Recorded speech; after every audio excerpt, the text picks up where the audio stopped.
Syempre, oo naman. Ako nang sasagot niyan. Oo naman. Walang ano yun.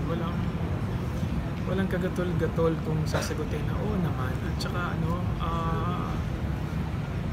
Mike is a very good person at napakaswerte ng kahit sinong lalaki ang makakita ng tulad. Comment I do. I'm so speechless. Nandun na tayo. Kailan ito mangyayari?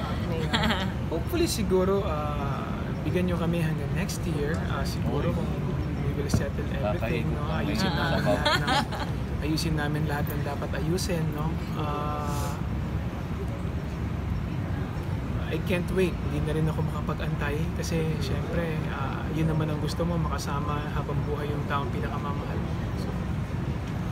Magbabakasyon ba kayo after ng lahat ng stress na ito? Ay nako, oo, Diyos ko, we deserve it. Oh, yes. After all the stress and Anyway, may plano. Anyway, sa ayun sa gusto niya, oo ako. Kung ayaw niya, ako, oo talaga. Bakasyon grand. Oo, talaga. Saan mo gusto pumunta? ano po? Europe. Europe. Ganun talaga siya. Vice Gov, Saan Europe. na mababa talaga? Oo, Walang talaga. maluman. Vice Gov, Europe daw. Siya po ang boss. Let's go. Europe. Ay, ko paano in-explain sa dalawa yung oras kasi nakagaw ni Mayor ngayon? Inupuan ko talaga sila. Sabi ko talaga sa kanila, Andre, Martina, si Tito J needs me. And then I have to explain everything, even the issue. Kasi I don't want them to come and question me na, Mom, what's this thing I heard from... Kasi alam niyo naman mga bata ngayon sa school, di ba? They're exposed, may gadget. I don't want that. Ayoko eh. Para at least first-hand story, I told them, this is the issue of Tito J. This is what happened. In-explain ko talaga na mabuti sa kanila. And sabi na, go ahead, Mom. You have to support Tito J. And then after that, we'll all have family time. I'm blessed with good kids, you know. Yeah, they are very supportive na. Talagang nakakatuwa. Talagang ano lang sila. Supportado nila yung mami nila at saka ako. And nakakatuwa. At least at this early age na iintindihan nila yung mga issues. So, they're aware kung ano yung nangyayari.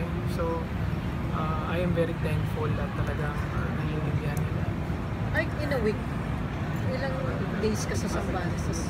6 days, no? 6 days, oo. 6 days. Sundays ko is for the kids talaga. So, yun. Yung mga kids mo, meron din bodyguard. Wala. Paka-okay naman nila pagdadama yung dalawa. Grabe naman. Huwag naman. Huwag naman. Huwag naman. Huwag naman.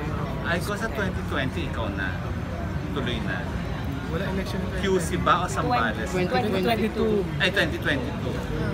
Oo. QC o doon na? Hindi ko pa alam. Hindi ko pa alam eh kung saan. Secret, no? Kinasal mo lang. Magkasal na doon. Pag kinasal mo naman doon. Hindi ko alam. Pero sure na yon. Sure na. Ang talagang ano sa kanya is after nito, syempre babalik siya sa showbiz. No? Dahil yun ang first love niya. Always supported naman yung kanyang career. Talagang, tsaka marami kasing fans na nag-aantay sa kanya. Talagang inaantay na magkaroon siya ulit ng teleserye. Ang dami nag-message sa kanya. So, grateful din ako sa mga fans niya dahil iniintindi nila yung sitwasyon namin. So maraming salamat po. Ano yung huling serye mo? Dapat I'm set to do Sandugo. Hindi, ano yung huling mo? Yung Bagani. Bagani. Bagani. Ang ganda ng pabaon sa'yo, 2 best support. Oo nga eh. Thank God. Back to back. Thank you, Lord.